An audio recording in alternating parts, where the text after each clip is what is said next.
முக்கியமான விஷயம் உண்டு. கட்டாயம் லைவில் வந்து சொல்லணுமென்றதால் சொல்லக்கூடாதோ நினைக்க நான். என்னென்றால் சிந்துஜா என்ற ஒரு பிள்ளை, அந்த பிள்ளைன்ற ஒரு ஆண் பிள்ளை, அது மன்னார் மாவட்டத்தில் நடந்த ஒரு விஷயம் உங்களுக்கு எல்லாருக்குமே நல்லா தெரியும். அது சம்பந்தமான கதைகள் வெளியில் கழிச்சு கொண்டிருக்கணும். என்னென்றால் அது மரியராஜ்ன்றது வந்து சிந்துஜானுடைய ஹஸ்பண்ட்.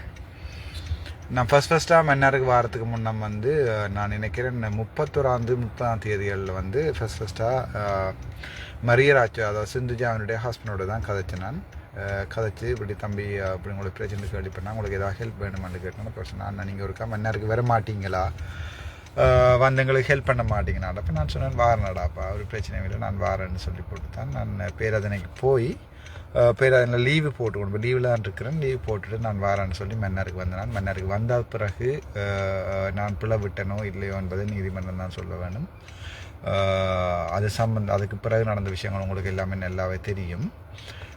இதில் வந்து நான் இப்போதைக்கு எனக்கு சரியான கவலைன்னு சொன்னால், ஒரு அர்ச்சுனாவால் வந்து ஒரு மருத்துவத்துறைக்கு வந்து இது ஒரு இழிவு பட்டுடக்கூடாதுக்காண்டி தான் நான் உண்மையாகவே ட்ரை பண்ணி கொண்டிருக்கிறேன். நான் சாவச்சியில் இருக்கிறேன் இல்லைன்னு சொன்னான், வாங்கோ திருப்பி நான் போகிறேன். அர்ச்சுனா தான் ஹாஸ்பிட்டலுக்கு அட்மினிஸ்ட்ரேஷன் செய்யக்கூடாதுன்னு சொன்னால் நான் போகிறேன், நீங்கள் வாங்கன்னு சொல்லி கேட்டேன். அதோட கன்சிக்வன்சஸ் அது என்ன நடந்ததுன்னு சொல்லி உங்களுக்கு தெரியும். அதே மாதிரி மன்னார்லேயும் கூட இப்போ வந்து பொதுமக்கள் வந்து பிரிந்து, அதாவது வந்து ஒரு சட்டத்துறைக்கு வந்து களங்கம் ஏற்படுத்துகிற வகையில் கருத்துக்களை தெரிவித்து வருவதை நான் பார்த்து கொண்டிருக்கேன் ஃபேஸ்புக்கில். மக்களுடைய கருத்து சுதந்திரம்ன்றது இருக்குது, அது எங்களோட ஃபண்டமெண்டல் ரைட், எங்களோட கான்ஸ்டியூஷனல் ரைட் என்று சொல்வார்கள். ஆனால் எங்களுடைய கருத்து சுதந்திரம் வந்து இன்னொருவரை பாதிக்கக்கூடாது. இந்நாள் ஒரு ஒரு ஒரு தொழில்துறைக்கு, உதாரணமாக மருத்துவத்துறையாக இருக்கலாம் அல்லது சட்டத்துறையாக இருக்கலாம், என்னால் களங்கம் ஏற்படுவதை நான் விரும்பவில்லை. ஆதலால் பொதுமக்கள் பொது ஊடகங்களில் கருத்து தெரிவிக்கும் போது தயவு செய்து ஒரு தொழில் தர்மம் என்று சொல்லுவார்கள். அதாவது வந்து நான் ஒரு தொழிலை செய்கிறேன் என்றால் அந்த தொழிலுக்கு உண்மையாக இருக்க வேண்டும். அது சட்டத்துறையாக இருக்கலாம், மருத்துவத்துறையாக இருக்கலாம், அல்லது ஒரு பொறியியல் துறையாக இருக்கலாம். என்னவோ என்னுடைய தொழிலுக்கு உண்மையாக இருக்க வேண்டும். அப்படியான நிலைகளில் ஒரு சட்டவாளர்கள் வந்து எந்த நிலைமையும் எடுக்கலாம். அவருடைய கிளையன்ட்ஸ் என்ன கேட்கிறார்களோ அவர்களை காப்பாற்றுவது, அவர்களுக்காக வாதிடுவது, அவர்களுடைய நியாயத்தை வந்து நீதிமன்றத்தில் சொல்லுவது, ஒரு வைத்தியர் வந்து ஒரு நோயாளியை பார்ப்பது, நோயாளியை வந்து ட்ரீட் பண்ணுவது, அது தொழில் சம்பந்தமான தொழில்முறை சர்மம். அதில் வந்து நாங்கள் பொதுமக்களோடு ஒன்றாக நிற்கணுமென்றது வந்து இப்போ மக்கள் தீர்ப்பு, மகேசன் தீர்ப்பு என்று சொல்வார்கள்.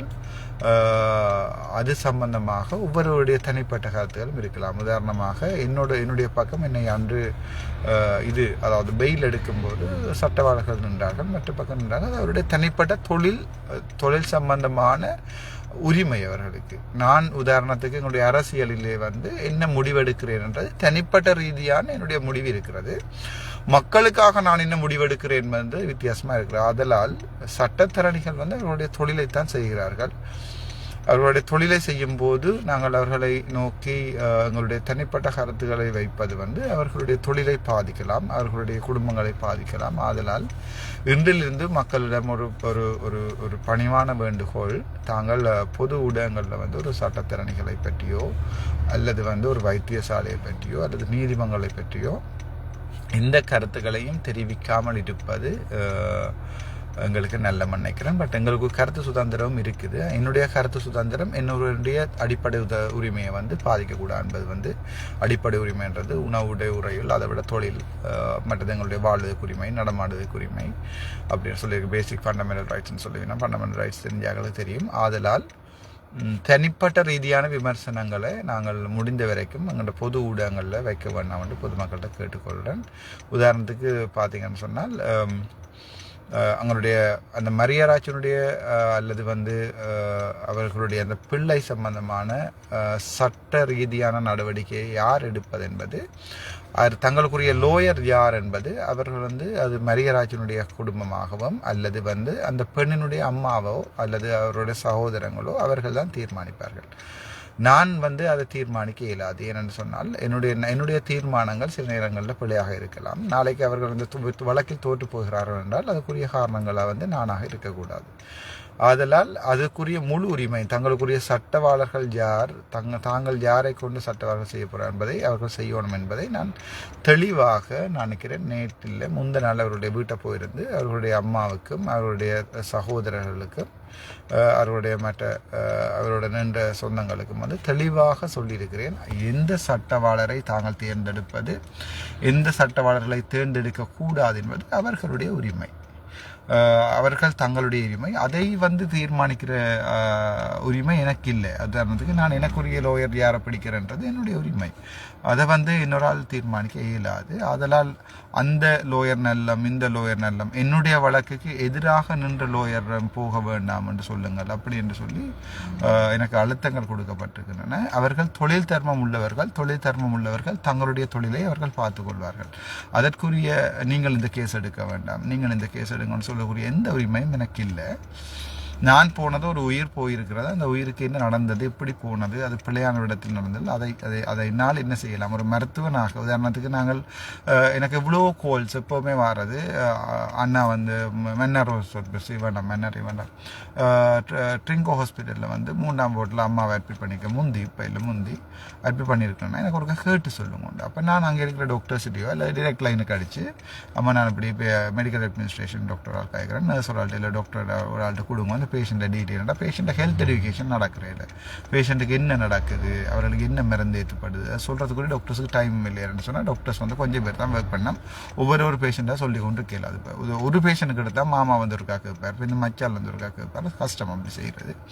அதனால் அப்படி ஒரு அடிப்படையில் மரியராஜ் கேட்டுக்கொண்டதுக்கு இணங்கத்தான் நான் வைத்தியசாலையில் போய் என்ன நடந்துன்னு பார்த்தேன். அவர்களுக்கு உதவி செய்வதற்கு இப்போது அவர்கள் செய்யக்கூடிய உதவி என்னால் முடிந்தவற்றை செய்துவிட்டேன். என்றாக்காவது ஒரு நாள் நீதிமன்றம் என்னை அழைத்து சாட்சி கூற சொன்னால் அல்லது என்னுடைய கருத்தை கேட்டால் அல்லது நீதிமன்றம் எனக்கு அழைப்பாணியை விடுத்து வேற சொன்னால் நீதிபதி கேட்கின்ற அவ்வளவு கேள்விகளுக்குரிய சட்ட ரீதியான பதில்களாக இருக்கட்டும், மருத்துவனாகவும் ஒரு சாதாரண மனிதனாகவும் நான் நீதிமன்றத்தை கட்டுப்பட்டு எப்போவுமே நீதிபதி அவர்கள் கேட்கின்ற கேள்விகளுக்குரிய சகல பதில்களையும் நான் பயமில்லாமல் மனத்துணிவோடு சொல்லுவேன். நீதிபதி ஐயா இப்படித்தான் நடந்திருக்க வேண்டும், 12 மணிக்கு 2 மணிக்கு வந்திருந்தால் அவர்கள் கனிவிழா போட்டிருக்க வேண்டும் என்று சம்பந்தமான சகல இதையும் ஒரு சாதாரண வைத்தியன் அடிப்படையில் அல்லது அர்ச்சுனாதான் வரவணும் என்று சொல்லி கூடுவோம். அதோட நான் அவருடைய அம்மா அந்த பிள்ளையை வைத்திருக்கிற அம்மாவைக்கும் நான் சொல்லியிருக்கிறேன், உங்களுக்கு என்னால் என்ன உதவி வேணுமென்றாலும் நீங்கள் என்னிடம் தனிப்பட்ட நம்பரை கொடுத்துருக்கேன், அதுக்கு கால் பண்ணி கேளுங்க, நான் பார்க்குறேன்னு சொல்லி நான் ஹெல்ப் பண்ணுறேன், என்ன வேணுமென்னா ஹெல்ப் பண்ணுறேன். உங்களுக்கு நான் செய்கிற ஹெல்ப் சட்டத்துக்கு அடிப்படையாக தான் இருக்கும், சட்டத்துக்கு அமைவானதாக தான் இருக்கும். என்ன வேணும்னு கேட்டுக்கேன். அப்போ அது சம்மந்தமாக இப்போ மன்னரில் வேறு ஹராஸ்மெண்ட் அப்படி என்று சொல்லி வேறு இஷ்யூஸ் வெளியில் வந்துருக்குது. நான் ஒரு விஷயத்தை கதைச்சி விட்ட பிறகு அதோட கனெக்டடான இஷ்யூஸ் கொண்டிருக்குது. அவற்றுக்கும் எனக்கும் எந்த சம்பந்தமும் இல்லை. அது தனிப்பட்ட ஒவ்வொரு பாதிக்கப்பட்டவர்களுடைய மீ டூ என்று சொல்லி ஏதோ ஒன்று இருக்க நினைக்கிறாங்க. அந்த அப்படி என்னையும் இது பாதித்தது என்று சொல்லி அவர்கள் சொல்லக்கூடிய உரிமை அவர்களுக்கு இருக்கிறது, அதுக்குரிய சட்ட நடவடிக்கை இருக்கிறது. அதை எந்த லோயர் எடுக்கிறார்கள், அதை எனக்கு எதிராக நின்ற லோயர்கள் எடுக்கிறார்களா அல்லது என்னோட சார்பாக எனக்கு மன்னாரிலே எந்த லோயரையும் தெரியாது. அது மடத்தினாக இருக்கலாம், கௌசல்யாவாக இருக்கலாம், அண்டர் புனிதநாயம் சார் அண்டை தான் ஃபர்ஸ்ட் அக்கன்றிருக்கேன், நான் கேள்விப்பட்டிருக்கேன், பட் அண்டை தான் ஃபர்ஸ்ட் அக்கன்றிருக்கேன். செலஸ்டின் அண்ணாவை நான் ஃபர்ஸ்டாக பார்த்ததே ஃபேஸ்புக்கில். எனக்கு தெரிஞ்ச ஒரே ஒரு லோயர் திவாகர் என்று சொல்லி அவன் மட்டும்தான் எங்களுடைய பாஸ்கெட்பால் என்ற ஜூனியர். அதை தவிர எனக்கு ஜெஃப்னால் ஒரு லோயர்ஸே தெரியாது. அதாவது அவர்கள் தங்களுடைய தொழிலை செய்கிறார்கள். இப்போ நான் ஒரு லோயராக இருந்தால் கூட நான் பார்ப்பேன், எனக்கு ஒரு கிளையன் கேட்டிருக்கார், என்னை காப்பாற்ற சொல்லி பட்டில் விட்டுருக்கார். ஸோ அது தொழில் தர்மம். அது சம்பந்தமான ஒரு அடிப்படை கருத்துக்களையும் சொல்வதற்கு நாங்கள் அவருடைய தொழிலை பாதிக்கிற மாதிரியோ அல்லது ஆனால் ஒரு விஷயம், மக்களோடு நாங்கள் மக்களாக இருக்கணும்ன்றது முக்கியமான விஷயம். நீதிமன்றம் எப்போ என்ன வாக்கு அழைக்கிறதோ அல்லது போலீஸார்கள் எப்போ என்னை அழைக்கிறார்களோ அந்த நிமிடத்தில் நான் போய் மறுபடியும் அவர்கள் என்னை சிறைக்கு கொண்டு போவதாக இருந்தால் நான் போவேன். நான் ஒரு லோ அபைடிங் சிட்டிசன். அதாவது எங்களுடைய அப்பாவும் காவல்துறையில் இருந்தவர், ஸ்ரீலங்கா போலீஸ்லையும் இருந்தவர். சட்டம் எங்கள் நாட்டில் இருக்கணும், சட்டம் சரியான முக்கியம். அது சட்டம் பிளவிடுதா சரி விடுதான்றதுக்குரிய அது நாங்கள் அதை எடுக்கலாது, அது எங்களுடைய கையில் இல்லை. அதுக்கு தான் நீதிபதிகள் இருக்கிறார்கள். மேல் நீதிமன்றம், உச்ச நீதிமன்றம் அப்படி இருக்கிறது. சட்டம் தன் கடமையை செய்யும், அது மாதிரி மருத்துவம் தன் கடமையை செய்யும். நான் தனிப்பட்டதாக ராமநாதன் அர்ச்சுனாவாக நான் என்னுடைய கடமையை நான் செய்வேன். எப்போது என்னை நீதிமன்றம் அழைக்கிறதோ அப்போது நான் நீதிமன்றம் போவேன். என்னை அவர்கள் தண்டனைக்கு உட்படுத்தினால் அந்த தண்டனையை நான் மெனமாறி, நான் விட்ட பிள்ளைகள் என்று அவர்கள் சொன்னால் அதற்குரிய தண்டனையை நான் மெனமாற ஏற்றுக்கொண்டு அதுக்குரிய சிறைவாசமோ இன்னமும் நான் போகிறதுக்கு தயாராக இருக்கிறேன். அது தவிர நான் மட்டக்களப்புக்கும் திருவண்ணாமலைக்கும் அடுத்தடுத்த நாட்களில் இப்போ ஒரு இடத்துக்கு ட்ராவல் பண்ணி கொண்டிருக்கேன். நான் வருவேன். நான் எந்த அரசாங்க நிறுவனங்களுக்கோ அல்லது நான் செத்தா கூட என்ன தயவு செய்து வைத்தியசாலைக்கு கொண்டு போக வேண்டாம். பின் அந்த வைத்தியசாலையில் பிரச்சனையாக போயிடும். செத்தா கூட திருப்பி சாவச்சேரி வைத்தியசாலையில் கொண்டு வந்து அது என்னடா அதுன்ற வீடு அங்கே வச்சரிச்சு விடுங்க, நடுவில் வச்சரிச்சு விடுங்க. ஆனால் நான் இனிமேல் மட்டக்களப்பிலோ மன்னாரிலோ மட்டக்களப்பிலோ திருவோணமலையிலோ எந்த அரச செயற்பாடுகளையும் தடுக்கிற முதலும் நான் அதை செய்தேன்னு சொல்லி என் மீது குற்றம் சாட்டப்பட்டிருக்கிறது. அதை நாங்கள் நீதிபதிக்கு அது சம்பந்தமான ரெக்கார்டிங்குகள் என்னிடம் இருக்கிறது, அதில் நான் கொடுக்குறேன். நான் கார் நிப்பாட்டி கார் லொக் பண்ணியிலிருந்து வெளியும் வரைக்கும் நான் வாய்ஸ் ரெக்கார்டிங் பண்ணியிருக்கிறேன். வாய்ஸ் ஆன் பண்ணி பொக்கெட்டில் ஃபோனை வச்சு ஒன்று நான் போனால் அது சம்பந்தமாக கொடுக்குறேன். அது தவிர எங்களுடைய சாவச்சேரி நீதிமன்றம் எனக்கு என்னுடைய சாட்சிகளை கணக்கு விஷயங்களை கேட்டுக்கிறது, அதாவது ஆதாரங்களை கேட்டுக்கிறது. முதல் நான் அந்த ஆதாரங்களை கொடுக்க தயங்கினேன். அவற்றால் சில வைத்தியர்களுடைய பெயர்கள் போகலாம், சில வைத்தியத்துறையிலையும் சில துறைகளில் இருக்கிறவர்களுடைய பெயர்கள் இதில் இழுபடலாம், அவர்களுடைய எதிராலம் பாதிக்கப்படலாம். ஆனால் திரும்ப அந்த சாட்சிகளை கொடுக்கலன்னு சொன்னால அவர்களுடைய கதைச்ச ரெக்கார்டிங்ஸ் எல்லாத்தையும் நான் நீதிபதி ஐயா அவர்களுக்கு நேரடியாக கொடுப்பேன். ஒரு நம்பிக்கையின் அடிப்படையில் நான் சட்டத்தை மதிக்கிறேன்.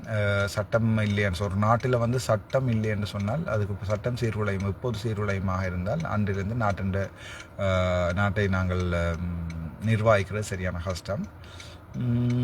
மற்றபடி சொல்கிறதுக்கு ஒன்றும் இல்லை. அதோட மன்னாரில் இப்போ இந்த கேஸை உதாரணத்துக்கு கௌசல்யாட லோயர் எனக்கு என்னோட சார்பாக நின்று கதைத்தவர்கள் நான் பார்த்தேன். 15 பேர் நின்றார். அதில் மடிதீன் அண்ணாலிருந்து, அண்டம்புடி நாசிலிருந்து, ஜெஃப்னாலிருந்து லோயர்ஸ் வந்திருந்தார்கள். அவர்களுடைய என்ற பேர்கள் கூட தெரியாது.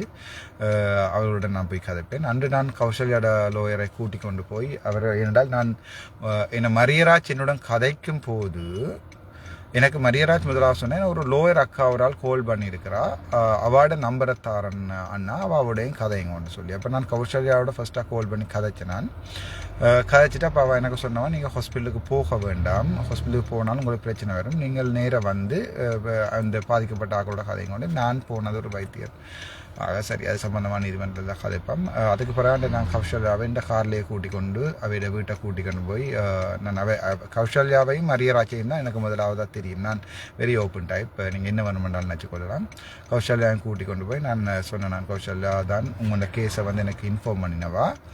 மரியராஜ் ஒரு பாதிக்கப்பட்ட சிந்துஜாண்ட ஹஸ்பண்டாக கதைச்சவர். அவர் அந்த குடும்பத்துக்குரிய லோயராக என்னோட கதைச்சது கௌசல்யா. அவள் இந்த பக்கம் பிறகு என்ன வெயில் எடுக்கிறதுக்காண்டி மனச்சாட்சியும்படி அவள் நின்றவ. எனக்கு அவாக்குரிய மனமார்ந்த நன்றிகள். ஆனால் அதுலேயும் ஒரு சின்ன விஷயங்கள் சில பேர் கதைச்சு கொண்டிருக்கேன். எனக்கு சில பேர் சொன்னவை, அது அவர்களுடைய தொழில். நான் ஒரு சட்டவாளராக இருந்தால் நான் என்னுடைய தொழிலை தான் பார்ப்பேன். நான் அவரோ இவரோ ஒன்று பார்க்க போகிறேன். என்னுடைய தொழில், நான் என்னுடைய 20 வருஷம் 30 வருஷம் 50 வருஷம் வாழ வேண்டும். அதற்குரிய இதைத்தான் நான் பார்ப்பேன். ஆகவே எனக்கு சார்பாக நின்றவர்களின் சீனியர் அல்லது அவர்களுக்கு மற்ற பக்கம் கேஸ் அது சம்பந்தமான முடிவையும் எடுக்க வேண்டியது சம்பந்தப்பட்ட அந்த அம்மா, பிள்ளையை வச்சிருக்கிற அம்மாவும் அவருடைய ஹஸ்பண்ட் மரியராஜன் தான். அதில் எனக்கு எந்த சம்மந்தமுமே இல்லை. என்னிடம் கேட்டால் நான் சொல்லுவேன், நீங்கள் யாருக்கு கொடுக்க விரும்புகிறேன் கேட்டார்கள். நான் கௌசல்யா கூட்டின்னு போய்க்கல, வீட்டை கூட்டிகிட்டு இந்த காரில் தான் கூட்டிகிட்டு போனேன். கூட்டிக் கொண்டு போய் கதை கேட்கல அவர் என்ன கேட்டால், நீங்கள் டாக்டர் நீங்கள் சொல்லுங்க, நீங்கள் சொல்ல லோயர்கிட்ட தான் கொடுப்பேன். அப்போ நான் சொன்னேன், எனக்கு பர்சனலாக ஒருத்தரையும் தெரியாமல் நான் ஒரு ஆள்கிட்ட சொல்லி போட்டு தேர்ந்து தச்சுமே வழக்கு தோதுன்னு சொன்னால் டாக்டர் பிளான் பண்ணித்தான் இவாட்ட கொடுத்துட்டேன், அல்லது இவர்கிட்ட கொடுத்துட்டு, அல்லது மடிதீனாட்ட கொடுத்து, இல்லை புதுசாக லோயர்கிட்ட கொடுத்துட்டு டாக்டர் பிளான் பண்ணி காசு வேண்டிட்டு தான் இந்த கேஸ் தோற்று போயிட்டுன்னு சொல்லக்கூடாது. என்ற நியாயம் கிடைக்க வேணும். அதனால் அது சம்பந்தமான முடிவெடுக்கிறது அவர்களுடைய தனிப்பட்ட அபிப்பிராயம். அவர்கள் தான் நீங்கள் டவுனாக வேண்டிய அவசியம் இல்லை சார். ஓகே, அவர்கள் தான் முடிவெடுப்பார்கள். நான் மன்னாரிலே எனக்கு என்மேல் சுமத்தப்பட்ட குற்றங்களை இல்லை என்பதற்காக மடுதின் அண்ணாவாக இருக்கலாம், அல்லது அந்த அக்காவரால் வந்து கழிச்சவா இந்த புனிய நாயம் சாராக இருக்கலாம், அல்லது தினேஷாக இருக்கலாம், அவர்களுடைய தினேஷ் தம்பி தினேஷாக இருக்கலாம், அல்லது அதோட 15 லோயஸ்ட் நின்றவை. அதில் யாராவது ஒரு லோயஸ்ட்டு பக்கம் புதுசாக ஒரு அண்ணா அவரால் பிறகு திடீர்னு வந்து நின்றவர். நாளைக்கு லேட்டாக கொழும்புல இருந்து வந்தேன்னு கேள்விப்பட்டினான். எனக்கு அவர் பேரோட தெரியாது. நாங்கள் சந்திப்போம், மறுபடியும் சந்திப்போம். உங்களுடைய தொழில் தர்மம் என்ன வந்து என்னுடைய உயிரை காப்பாற்றுவதற்கு நீங்கள் பாவித்த என்னுடைய தொழில் தர்மம் அது கௌசல்யாட மனிதன் அண்ணாவாக இருக்கலாம், அல்லது அந்த இன்னொரு பிள்ளை ஒரு ஆள் இன்ஜினியர் ஒரு ஆள்ட வாய்ஃப் அவாவாக இருக்கலாம், அல்லது அன்னம்புடி நாயம் சாராக இருக்கலாம். யாராக இருந்தாலும் நீங்கள் மக்களுக்காக எனக்காக வந்து நின்றது என்னுடைய உயிர் இருக்கும் வரை அதை நான் மறக்க மாட்டேன். அதற்காகத்தான் நான் கௌசல்யாவை கூட்டிக் கொண்டு போய் அவருடைய வீட்டு கௌசல்யா நான் கதைக்க முன்னமே கௌசல்யா வந்து கதைச்சிட்டா ஆல்ரெடி மரியராஜாக்களோட அந்த கேஸை தான் எடுக்கிறேன்னு சொல்லி. என்னுடைய கேஸ் வேறு, அவர்களுடைய கேஸ் வேறு. என்னுடைய கேஸுக்கு கௌசல்யா இந்த பக்கம் நின்றது. பட் அந்த கேஸில் வந்து கௌசல்யாவுடைய சீனியரோட தான் நான் நிற்பா. அந்த அண்ணா துஷித் அண்ணா நினைக்கிறேன். அந்த உங்களோட பேர் சொல்கிறதால் வந்து சட்டங்களால் பாதிக்கப்படுறது தெரியலை. அப்படியான என்ன மன்னிச்சு கொள்ளுங்க, அதுக்குரிய தண்டனையை நான் ஏற்றுக்கொள்கிறேன். தினேஸ்வரன் அண்ணா ஆண்டாலும் நான் ஏதாவது பிழை விட்டுருந்தேன்னா நீங்கள் சொல்லுங்க, எனக்கு அதுக்குரிய தண்டனையை வேண்டி தாங்க நான் ஏற்றுக்கொள்கிறேன். சாதாரண ஒருத்தனுக்கு வந்து அவ்வளோ பேர் கஷ்டப்பட்டு அடித்தாலும் தனியாக நின்று எனக்கு அதை எதிர்கொள்கிற துணிவும் இதுவும் இருக்குது.